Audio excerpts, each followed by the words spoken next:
Bante, good evening. I got a question here.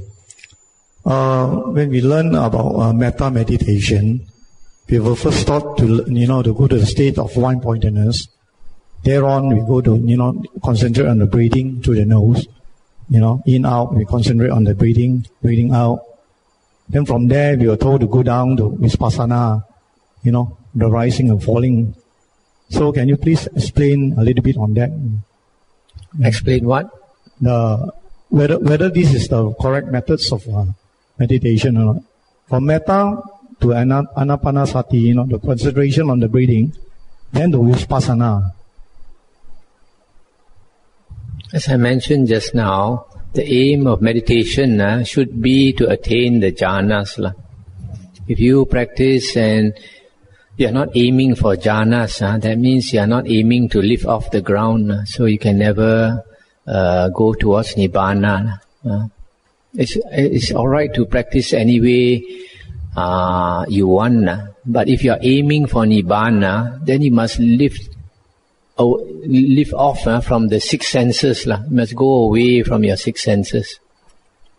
But since six senses must not be working. Then in other words, how do we go, that means if you want to go to the state of jhana, so what are the proper ways to go to the state of jhana? Okay. Actually, jhana and satipatthana is connected. But nowadays, people say that jhana is one meditation, satipatthana is different, it is vipassana meditation.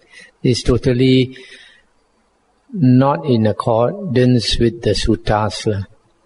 In the Satipatthana Sutta, the Buddha explained how to practice satipatthana. Satipatthana, to me, should be translated as an intense state of recollection. Today I brought some books about meditation, which explains about mindfulness, recollection and concentration. In other words, sampajanya, sati and samadhi. So coming back to satipatthana, the Buddha said, to understand how to practice satipatthana, the Buddha gave a simile or a parable. The Buddha said, suppose the most beautiful girl of the country came out, and then all the men saw and they clapped their hands and shouted, the most beautiful girl of the country. And then more people came out when they heard that. And then they clapped and they shouted and they asked this beautiful girl to sing and dance. So this beautiful girl started to sing and dance, and more people came out to see. Then the Buddha said, an ordinary man came along, one who wanted to live, not to die, one who wanted happiness, not suffering. Then the Buddha said the soldiers caught him and made him carry a bowl of oil filled to the brim with oil, filled to the top with oil.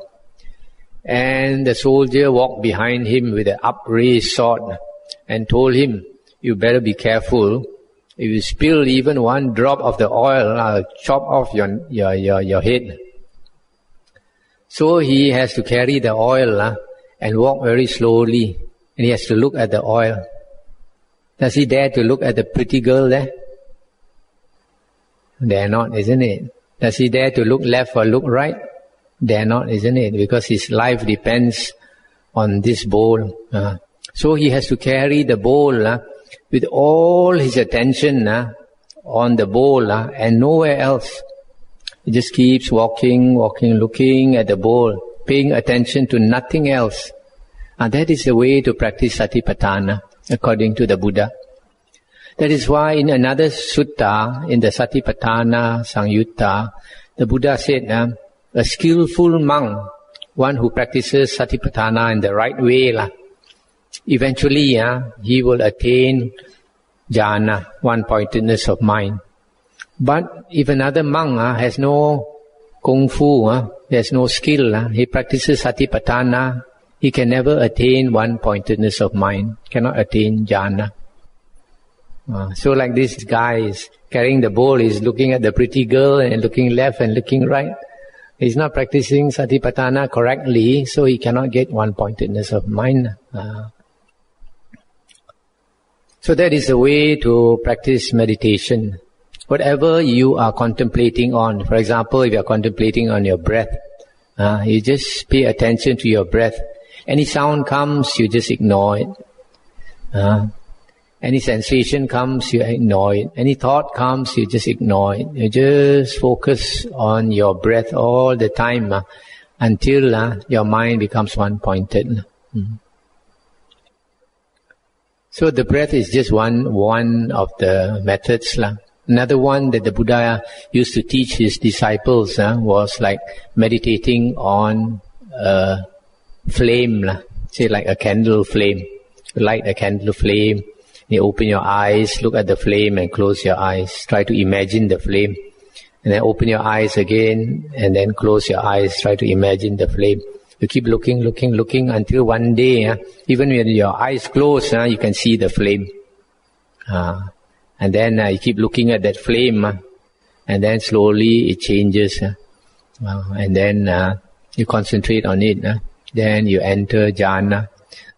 Those monks who practice this meditation on the flame, then they can bring up the flame of the fire when they are in samadhi. So some of them, when they pass away, they conjure up the flame and the flame will just burn their whole body, burn their body to ashes. Then they enter nibbana.